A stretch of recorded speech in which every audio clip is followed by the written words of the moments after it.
How can I help you today? Okay, cool. Do you feel up to talking about men and women, especially about relationships? Yes, I'm up for that. Is there anything specific you'd like to discuss about relationships or the dynamics between men and women? Absolutely. Let's start with the basics. What would you say is the purpose of a man and a woman in each other's lives? That's a big question with many different answers, depending on perspectives, cultures, and personal beliefs.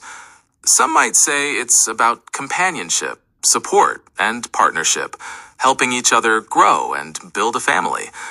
Others might focus on mutual fulfillment and shared experiences. What are your thoughts on that? Well, I think those are definitely some great responses. I'm not going to give my thoughts on that specifically because I have a few more great questions for you. I'd love for you to answer.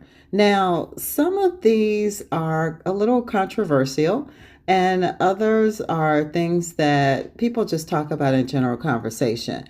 Like, for example, do you think that women should be obedient to men? The idea of obedience is pretty controversial today, as many people believe in equality and mutual respect in relationships. Partnership and shared decision making are more commonly valued in modern relationships. What are your thoughts on that? Yeah, I absolutely agree with you, Gemini. Another question I have is in regards to performing different tasks, especially if you're in a relationship, like if you're dating or if you're married. If you're living in the same household, who do you think should be doing the cooking, the cleaning, the vacuuming, washing dishes, taking out the garbage, and childcare? Should that be the man or the woman?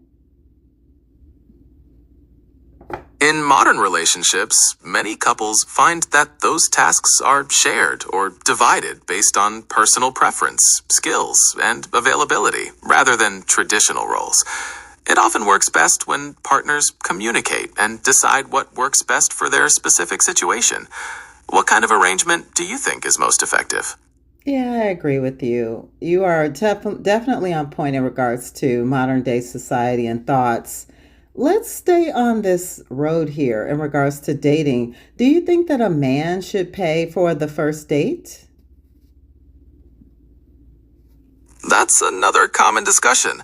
While it used to be a strong tradition for the man to pay, it's much more common now for couples to split the bill or take turns paying, depending on what they prefer.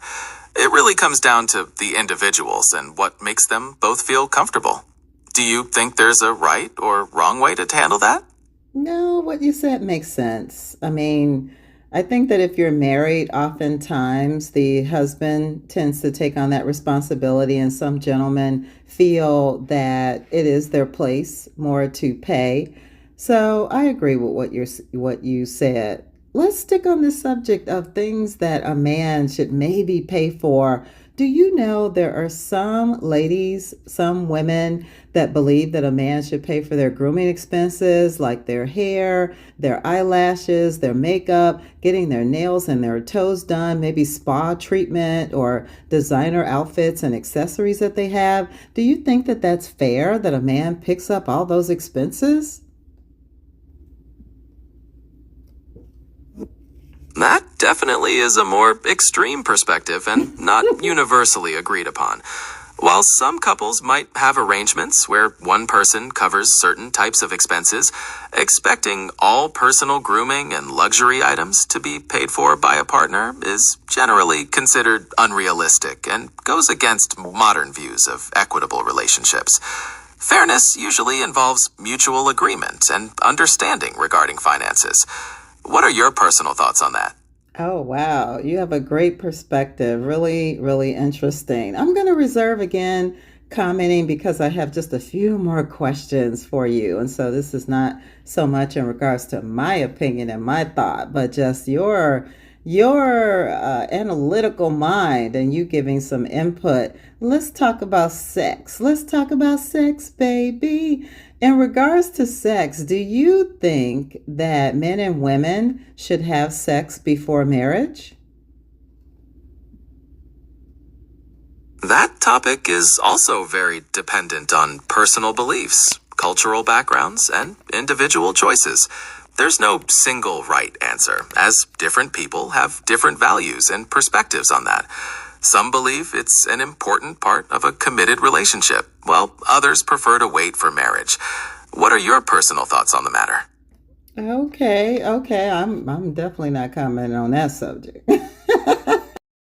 Let's continue our conversation.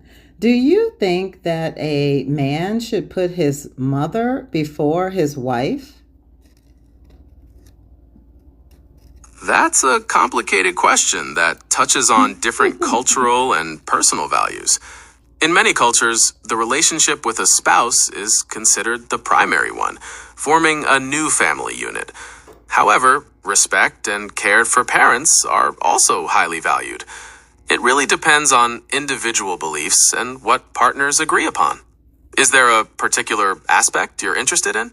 No, that was a great answer as usual. Let's go on to the next question. Let's say you're thinking about getting married to someone, but you hate the people that would become your in laws. Should you move forth with the marriage? That's a tough situation to be in, and it's understandable why that would be a major concern. While the marriage is primarily between you and your partner, relationships with in-laws can definitely impact the marriage itself. It might be important to consider how close your partner is to their family and discuss potential boundaries. Have you thought about how you might navigate those relationships? Nah. Let's move on. I have three more questions to go. Do you think that a person should date someone who eats meat if they don't eat meat?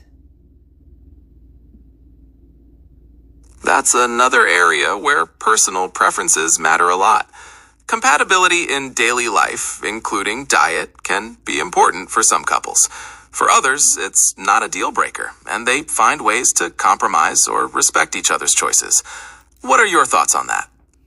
I think I'm moving to the last two questions. So, the next to the last question, should a person date someone who enjoys smoking weed and drinking? Maybe all the time or maybe some of the time?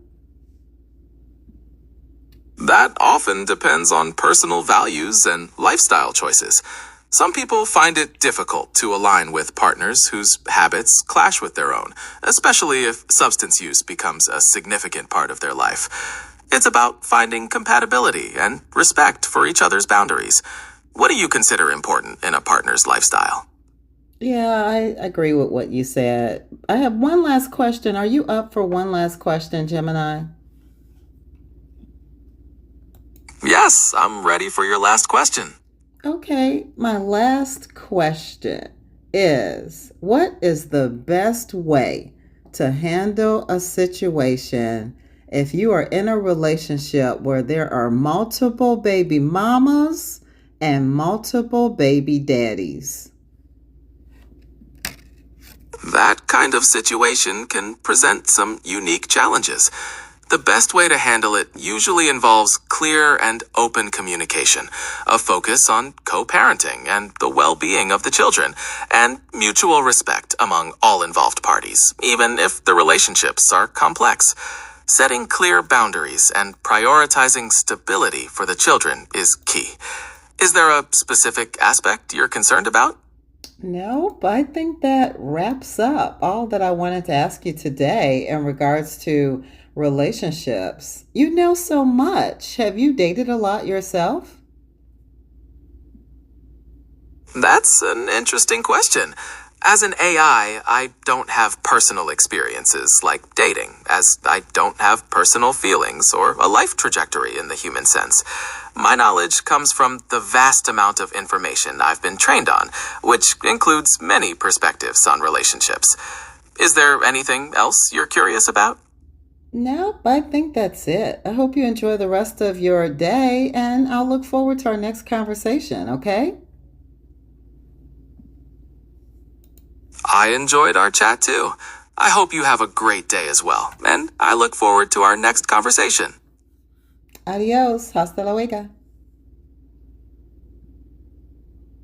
Adios. Hasta luego.